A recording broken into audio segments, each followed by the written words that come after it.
இந்த காணொளி கேரளாவில் சமீபத்தில் நடந்த ஒரு ஆச்சரியமூட்ட ரொம்ப ஒரு அருமையான விஷயங்க. அதாவது ஒரு குழந்தை ரோட்டில் நடந்து போயிட்டு இருக்கும்போது பபிள் கம் என்ன சாப்பிட்டுட்டு இருந்திருக்காங்க. டக்குன்னு தொண்டையில் மாட்டிடுச்சு. மாட்டின உடனே இமீடியட்டாக பக்கத்தில் 2-3 பேர் நின்று இருக்காங்க. உடனே அந்த குழந்தை போய் ஏதோ மாட்டிக்கிச்சு அப்படின்னு அந்த குழந்தை சொல்லுது.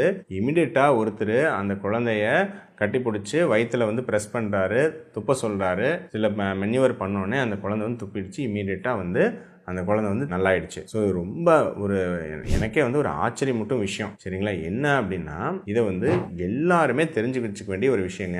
சமீபத்தில் கூட ஒரு குழந்தை வந்து வாய்க்குள்ள வண்டு போய் ஒரு ஊரில் இறந்துருக்கு. சரிங்களா? அப்புறம் பேராசிட்டமால் மாத்திரை முழுங்க ட்ரை பண்ணும்போது ஒரு குழந்தை வந்து இப்போ சமீபத்தில் இறந்து போயிருக்காங்க. நிறைய அந்த தொண்டையில் ஏதாவது ஒரு பொருள் மாட்டி இறக்குறதுங்கிறது நம்ம ஊரில் நிறைய நடக்குதுங்க.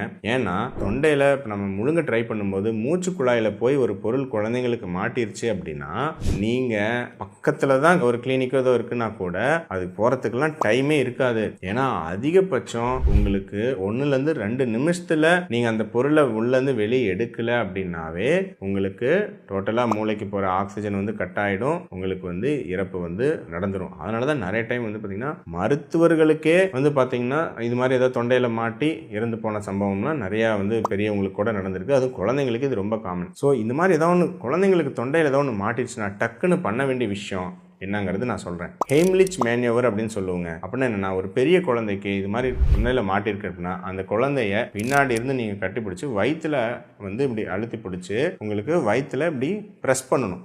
சரிங்களா? இவர் சூப்பராக இந்த நபர் பண்ணார். நல்லா ப்ரெஸ் பண்ணணும். ஒரு 4-5 வாட்டி நல்லா த்ரஸ்ட்டு, நல்லா அதுவும் மேல்புறம் பார்த்த மாதிரி வெறும் வயிற்றுக்கூடாது, நல்லா கொஞ்சம் மேலே ஆங்கிளில் வயிற்று பிடிச்சி நல்லா ப்ரெஸ் பண்ணணும். ஒரு 4-5 முறை நல்லா ஃபோர்ஸாக ப்ரெஸ் பண்ணி அப்புறம் லைட்டாக முதுகில் தட்டி கொடுக்கலாம்.